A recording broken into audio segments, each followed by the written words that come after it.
말씀의 제목은 하나님의 자비와 엄격함, 하나님의 자비와 엄격함이라는 제목의 말씀을 가지고 함께 하나님의 말씀 나누도록 하겠습니다. 그리스 신화에는요, 이 정의의 여신으로 불리우는 디케라는 신이 있다고 합니다. 이 여신은요, 익히 동상으로 만들어져서 많은 법원 앞에 세워져 있지요. 이 디케는 양손에 각각 한 손에는 저울과 한 손에는 칼을 들고 있습니다. 이 저울이 의미하는 바는 공평하고 엄정한 법의 수호를 가리키고, 또 칼이 가리키는 바는 법의 집행의 이 엄격함과 단호한 권위를 상징한다고 합니다. 그런데요, 이 디케에게는요, 저울과 칼 이외에도 독특한 특징이 한 가지 더 있는데, 바로 이 여신상의 눈이 안대로 가리워져 있다는 것이죠. 이것의 의미는 어떠한 편견이나 사사로움 없이 공평한 태도로 정의를 실현한다는 의미를 가진다고 합니다. 이 법이 추구해야 하는 가치, 법이 지향하는 가치가 바로 이러한 공평함과 이 엄정함 속에 있어야 함을 누구도 부인할 수 없을 것입니다. 만약 이러한 법의 판결에 있어서 개인적인 감정이 들어가거나 외부적인 요인에 의해서 법의 판결이 바뀌게 된다면 이 사람마다 억울한 일이 생기기 때문이지요. 그렇다면요, 오늘 우리가 함께 말씀을 나누었습니다. 이 말씀을 나눈 것은요, 하나님의 율법에 관한 것인데, 그렇다면 하나님의 율법은 어떻습니까? 하나님께서 만드시고 지켜 행하라 말씀하신 법도 앞서 말씀하신 그런 법과 같을까요? 맞습니다. 하나님 역시 자신의 정의와 공의로 세상을 다스려 가시면서 이 죄와 악에 대하여서는 단호한 모습을 보이신다는 것입니다. 그런데요, 그 속에는요, 분명한 차이도 분명히 존재하고 있습니다. 세상의 법과 하나님의 율법에는 분명한 차이가 있다는 것이죠. 그러면 그 차이란 무엇인가? 하나님의 법 안에는요, 하나님의 마음, 하나님의 공정하신 마음과 더불어서 하나님의 자비와 긍휼하심도 그 율법 안에 담겨져 있다는 것입니다. 이는 하나님의 율법 안에 감정이 들어가거나 혹은 외부적인 요인에 의해서 판결이 바뀌는 법을 이야기하는 것이 아닙니다. 그 안에는요, 단순히 기계적으로 판별하여서 무죄와 유죄를 판별하고 법을 집행하는 것이 아니라 하나님의 자비와 긍휼과 사랑하심의 속성이 법 안에 담겨져 있어서 사람을 살려내시는 생명의 차이가 있다는 것입니다. 오늘 우리가 그 말씀을 함께 나누게 될 텐데, 우리가 엄격하게만 해 보이는 율법 아래 우리가 지켜 행하며 그 속에서 우리가 말씀하시는 하나님의 자비란 무엇인지, 또 분명하게 우리가 하지 말아야 할 것은 무엇인지 함께 발견해내시고 그렇게 살아내시는 성도님 되시길 간절히 축복합니다. 그렇다면 우리가 두 가지를 함께, 하나님의 율법 안에 있는 두 가지를 함께 나누게 될 텐데, 첫째로 이 하나님의 율법은요, 사람의 생명을 살리는 법이라는 것입니다. 다시 한번요, 하나님의 율법은 사람의 생명을 살리는 법이라는 것입니다. 먼저 19절과 20절의 말씀입니다. 내가 형제에게 꾸어주거든 이자를 받지 말지니 곧 돈의 이자, 식물의 이자, 이자를 낼 만한 모든 것의 이자를 받지 말 것이라. 오늘 말씀은 이자에 대한 이야기이죠. 이 돈을 빌려주면 이자를 받는 것이요, 현대사회에서는요 아주 당연한 일입니다. 이 고리대금, 아주 높은 이자를 취급하지 않는 이상 어느 정도의 이자를 받는 것은요, 이 사회에서 누구에게나 용납이 되는 일입니다. 하지만 오늘 말씀을 보십시오. 오늘 말씀에서는요, 하나님의 거룩한 공동체가 되기 위해서 내 형제의 이자를 받지 말라고 기록이 되어 있습니다. 오늘 말씀을 조금 더 정확하게 이해하기를 위해서 이 이자라는 단어를 우리 원어로 살펴보게 되면 네쉐크라는 단어가 사용됨을 우리가 볼 수 있습니다. 이 네쉐크라는 단어는요, 이자라는 단어인데, 이 네쉐크의 기본이 되는 동사 나샤크라는 단어를 우리가 볼 필요가 있습니다. 이 나샤크라는 단어는요, 물다, 그러니까 뱀 따위가 물다라는 단어로 그런 의미를 가집니다. 마치 이자를 부과하는 것이 뱀이 무는 것과 같아서 회복이 되지 못하고 계속해서 파고들며 독이 퍼지는 것처럼 꾸어준 이에게 계속되는 어려움을 준다는 의미를 가진다는 것이죠. 우리가 생각해 볼 수 있습니다. 오늘 말씀 19절의 말씀을 보면서 이절을 받는 것이 나쁜 것인가? 이러한 생각을 해볼 수가 있겠죠.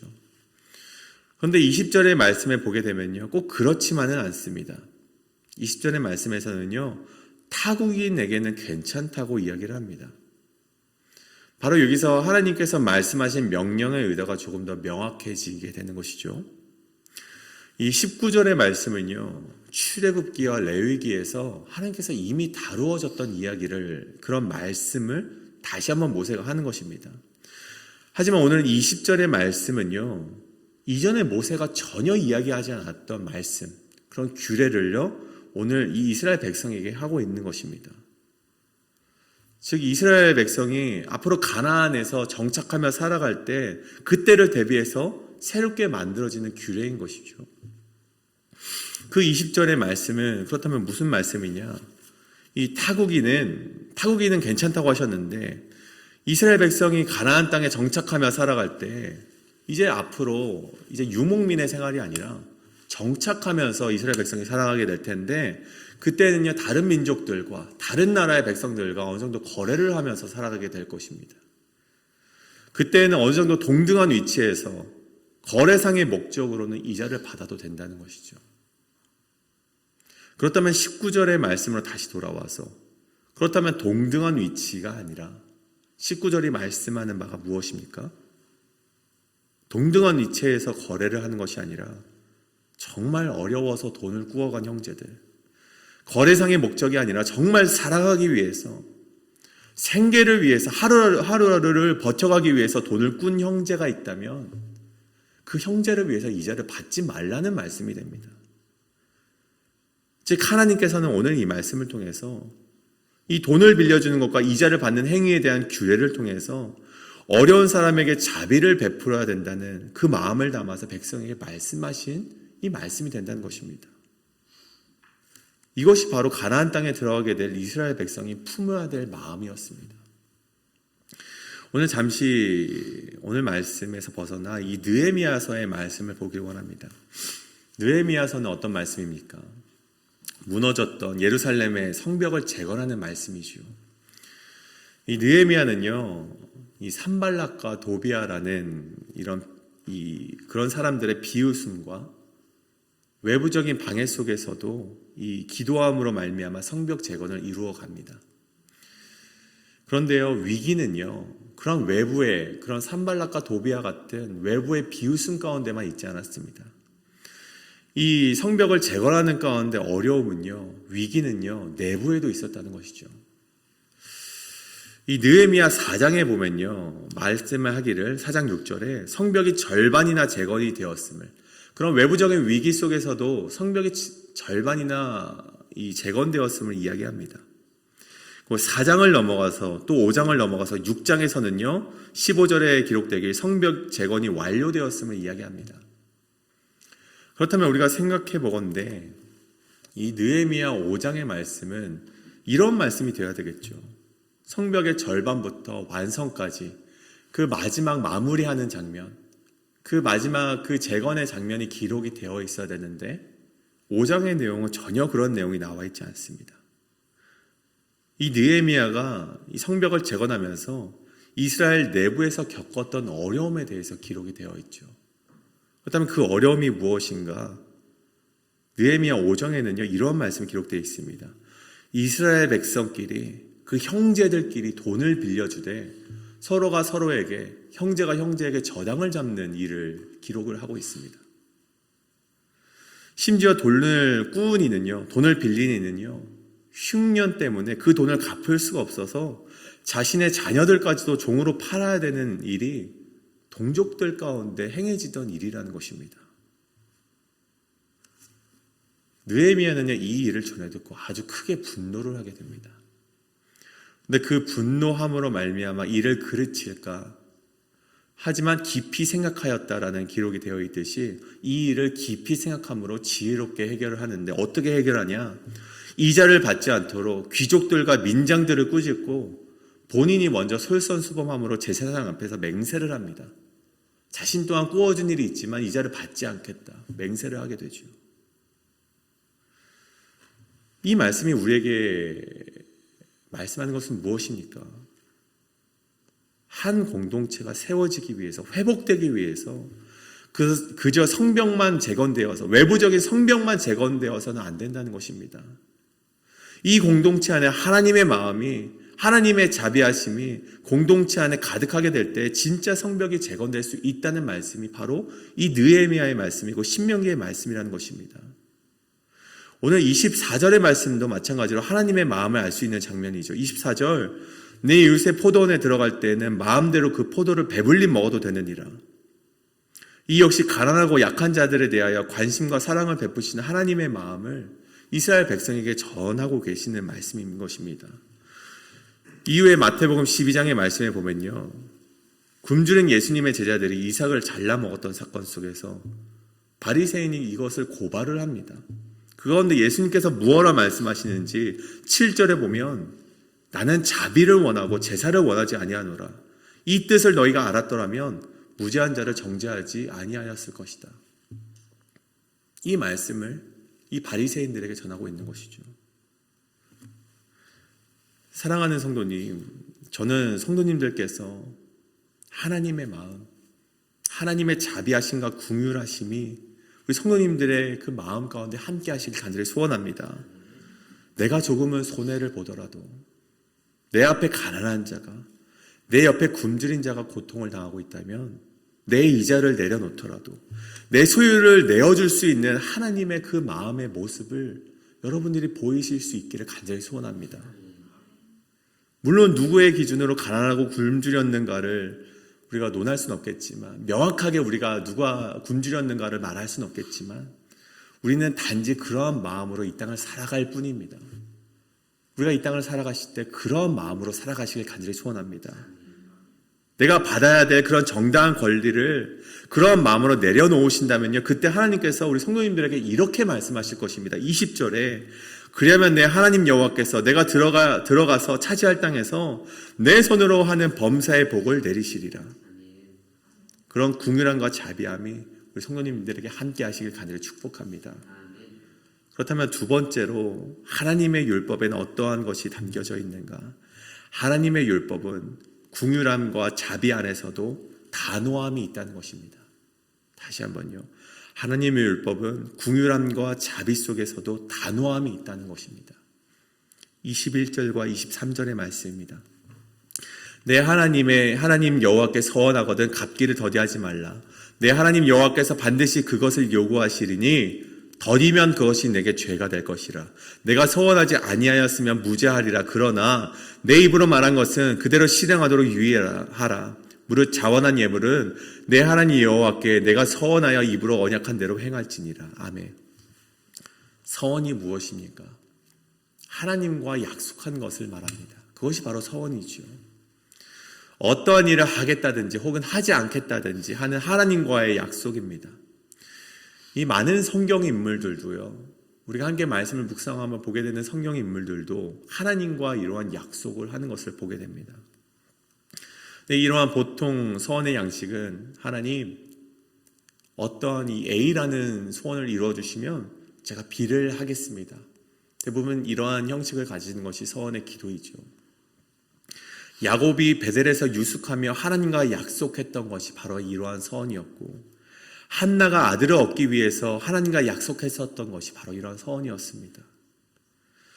근데 중요한 것은요, 하나님의 이러한 약속은요, 하나님과의 이러한 약속은 인간과의 약속과는 다르다는 것입니다.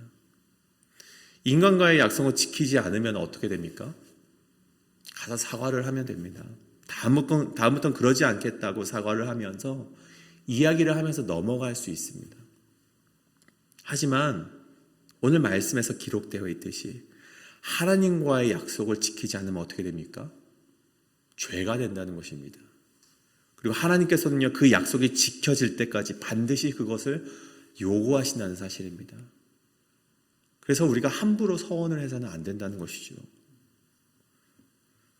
성경에 입다라는 우리가 인물을 보게 됩니다. 그도 하나님께 선을 했던 인물이었습니다. 어떠한 선을 했는가? 그가 암몬 자손과 이렇게 전투를 앞두고 있었습니다. 그때 이렇게 하나님께 기도를 합니다.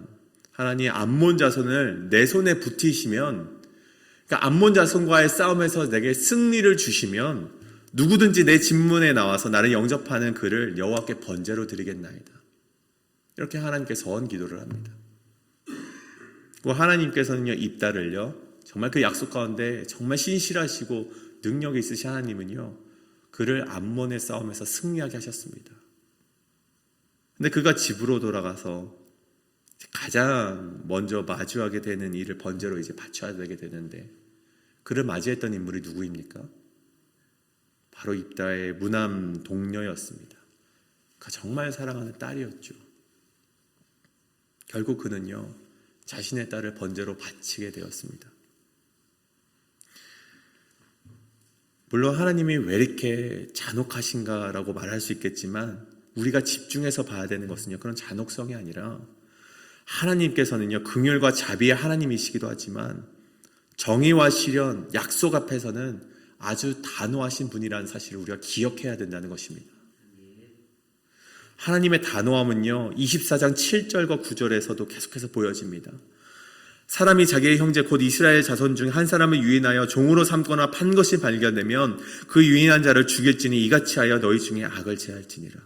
너는 나병에 대하여 삼가 레위 사람 제사장들에게 너희에게 가르치는 대로 내가 힘써 다 지켜 행하되 너희는 내가 그들에게 명령한 대로 지켜 행하라. 너희는 애굽에서 나오는 길에서 내 하나님 여호와께서 미리암에게 행하신 일을 기억할지니라. 아멘.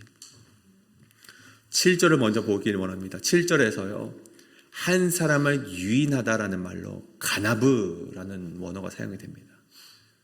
이제 훔치다, 속이다라는 뜻으로 자기 형제를 속이며 유인하여서 이 종살이하고 정말 그 생명을 죽이는 일에 가담한 자들을 이야기하는 것이죠. 물론 요즘 같은 시대에 누가 이 주변 사람들을 유인하고 속여서 정말 죽음과 종으로 파는 사람이 어디 있겠습니까? 물론 그러한 일들이 없진 않겠지만 대다수의 사람들은 그렇게 살아가지 않습니다. 하지만 이 말씀을 오늘날에 함께 적용해 보자면요, 여전히 그러한 사람들이 있다는 것입니다. 요즘 제가 미국에서는 잘 모르겠지만 한국에서는 가스라이팅이라는 말을 자주 사용을 합니다. 본인이 직접 나서지는 않지만 다른 사람들을 교묘하게 정신적으로 혼란하게 하여서 다른 사람들로 하여금 어떠한 행동을 하게 만드는 것이 가스라이팅이죠. 교묘하게 뒤에서 정신적으로 괴롭히고 어떠한 행동을 하도록 하는 사람들을 가리켜서, 그런 행위를 가리켜서 가스라이팅이라고 말을 합니다. 저는 그 가스라이팅이 오늘날 이 시대에 오늘 7절 말씀과 같이 한 사람을 유인하여서 속여서 그 사람을 종노릇하게 만드는 것이라고 말씀할 수 있다고 정말 오늘 선포하고자 합니다. 우리 가운데 형제들을 그렇게 여기면서 그렇게 가스라이팅을 해서는 전혀 안 되겠죠.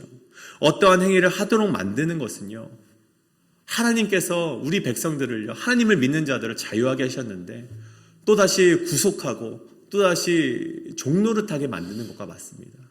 하나님께서는 그들을 향해서 어떻게 말씀하고 계십니까? 그 유인한 자를 죽이며 이렇게 하여서 너희 중에 악을 제하라고 말씀하십니다. 우리가 다른 이들에게 교묘하게 그 정신을 건드려서 어떠한 행위를 하게 만드는 것은요, 죄라는 것입니다. 이 땅 가운데 그러한 일이, 우리 가운데 그러한 일이 없기를 간절히 소원합니다.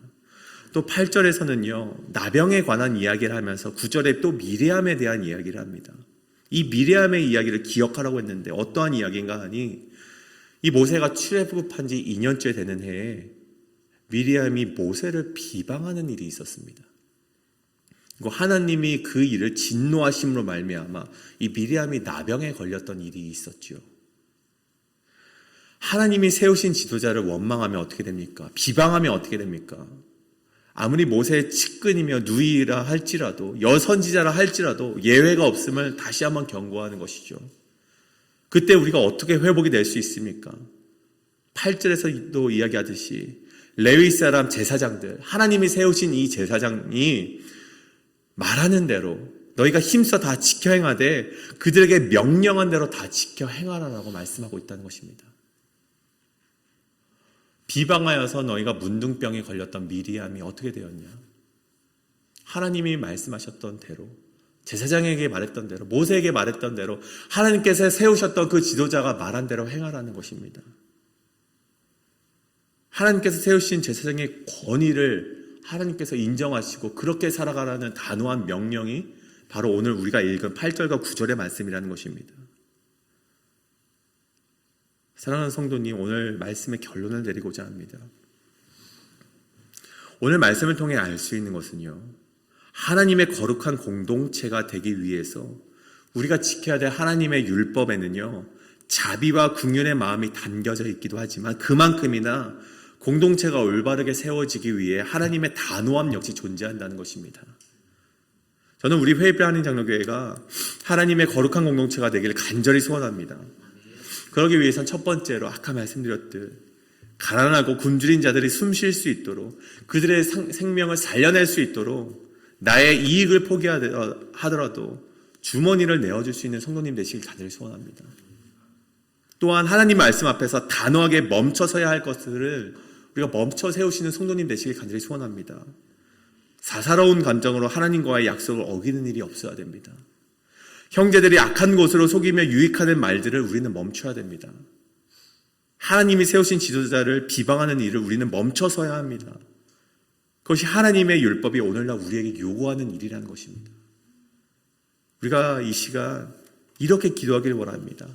때로는 이 율법들이 우리를 어렵게 하고 삶의 많은 부분들을 불편하게 할지 모르겠지만 하나님, 당신의 명령이라면 우리가 기쁨으로 이 일을 감당하게 하여 주시옵소서라고 우리가 함께 이 시간 함께 이렇게 기도하며 나아가는 성도님 되시길 원합니다. 이제 그렇게 기도하실 때 우리가 그 율법의 정신대로 하나님의 거룩한 공동체가 되기 위해서 살아가시는 우리 성도님 되시길 간절히 소원합니다. 우리 함께 기도하며 나아가시겠습니다. 기도합니다.